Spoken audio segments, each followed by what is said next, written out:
অনেকগুলো জেলার transitional point. সুতরাং এটা আমাদের যে পুলিশের ব্যবস্থা এখানে আছে এটা খুবই অপর্যাপ্ত। পবিত্র রমজানে এভাবেই আপন হয়ে উঠুক সবাই ইসপির আপন করা স্বাদে। ইসপি আপন করা স্বাদ। আমরা ময়মনসিংহ নগরীকে একটি ছিনতাইকারী মুক্ত, চাঁদাবাজ মুক্ত শহরকে গড়ে তুলতে চাই। একই সাথে যে তথ্যগুলো আমরা পাবো, সাথে সাথে তাদেরকে আমরা আইনের আওতায় নিয়ে এসে তাদের বিরুদ্ধে কঠিন থেকে কঠিনতম ব্যবস্থা নেব।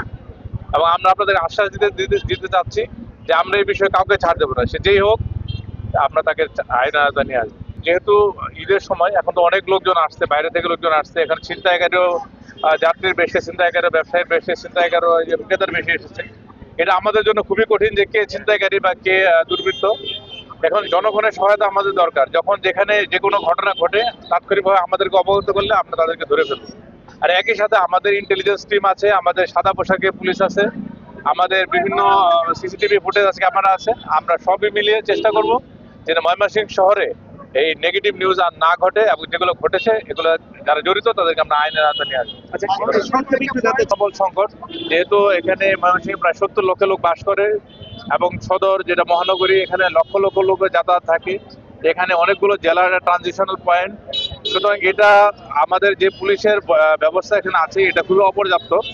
আমরা এই সংক্রান্ত উপর দিকে জানিয়েছি যে আমাদের পর্যাপ্ত পুলিশ সরবরাহ করার বিষয়ে। একই সাথে আমাদের যানবাহন মুভমেন্টের একটা সমস্যা আছে। আপনারা জানেন যে এখানে প্রচুর রেল লেভেল ক্রসিং আছে এবং অনেক অটো, সিএনজি এবং মানুষ চলাচল করে। সুতরাং আমরা চাইলেও খুব দ্রুততম সময়ে গাড়ি আমরা মুভ করাতে পারি না। সেক্ষেত্রে কিছু আমাদের অবশ্যই সমস্যা আছে। সেগুলোর পরেও আমরা চেষ্টা করব যেন কোনো ধরনের নেগেটিভ নিউজ আর না আসে। ময়মনসিংহ নগরীর সমস্ত সাধারণ মানুষ যেন শান্তিতে জনপদে থাকতে পারে, এই লক্ষ্যে আমরা কাজ করে যাচ্ছি। আমাদের পুরো টিমকে নিয়ে এসেছি এবং একই সাথে আমাদের অনেকগুলো টিম কাজ করছে। আপনারা হয়তো কাউকে দেখতে পাচ্ছেন, কাউকে দেখতে পাচ্ছেন না। সাদা পোশাকে অনেক টিম আছে। এর আমরা সিনিয়র অফিসাররা এসেছি, আমার সাথে আমার সদর সার্কেল আছেন, সদর ওসি আছেন। আমরা এই মেসেজটা দিতে যাচ্ছি যে আমরা সবাই এই ঘটনাস্থলে আছি, সবাই রাস্তায় আছি, যে আমরা কেউ আমাদের অফিসে বসে নাই। একই সাথে আপনারাও যেন আমাদের সহায়তা করেন যেন এই নগরীকে আমরা একটি নিরাপদপূর্ণ নগরীতে গড়ে তুলতে পারি।